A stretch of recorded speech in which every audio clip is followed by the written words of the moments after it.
Gundam is one of those franchises that I sort of know, but don't, if you know what I mean.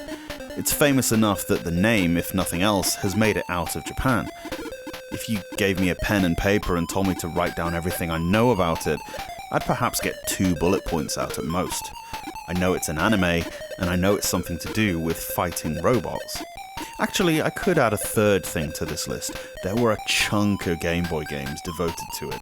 I never actually played any of them as they were Japan only, and kind of inaccessible unless you could read the text. The first on the list roughly translates to the story of a country thief in the Sengoku period of Japanese history, which doesn't really tally up with what I know about Gundam. It turns out the SD stands for Super Deformed, and is kind of a Gundam spin-off, whereby the characters are anthropomorphized and put into more real storylines in some horrific parody/fanfiction that did not encourage me to delve further. Hey, I knew when I was starting this project that parts of it were going to be hard work that needed to be ploughed through, and so it proved here. This is an interesting concept on the surface of it, half strategy, half side view fighting sequences. However, both parts of the game have massive, and I mean massive, pitfalls that really damage this to the point where it's not even a game. The overhead view makes no sense. There are all of these flags that encroach you, but it's not turn-based, it just happens. You can move a cursor around the grid, but none of the buttons seem to do anything. Allegedly, this is where the strategy comes in, but instead of a war simulator, it's more of a mill about until they get to you simulator. Eventually, when enough of the, enemy flags cover the map, you'll come into contact with an opponent and get thrown into the action bits. If the map scenes are confusing, the actiony bits are nigh unplayable. I sort of see what was being aimed at here, but it's as if the game plays at 200% speed.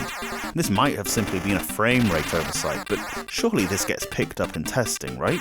Even the timer counts down way faster than seconds do. You and the opposing mech are bouncing around what looks like a temple or a museum, or sometimes the countryside, flinging swords around. The enemy isn't on the same screen as you most of the time, and when it is, you both move way too fast, so good luck even making contact.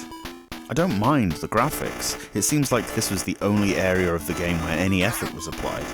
The characters look cool, and the close-ups are well drawn. It's a pity the graphics weren't used correctly for anything resembling a game. The music, if it can be called as such, is absolute garbage.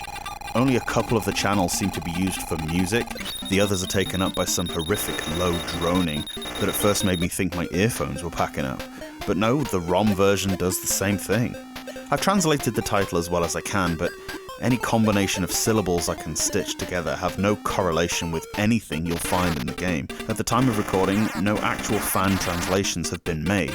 That's not to say one wasn't started, but the level of saintly patience needed to finish can't possibly exist in one person. My Japanese and programming knowledge is too low for me to do it, thank God. This might be the worst game in the library so far. Master Karateka and Hyper Load Runner were pretty shocking, and this is definitely down there. Want to know something even worse? There were 2 sequels to this. Plow through it is then.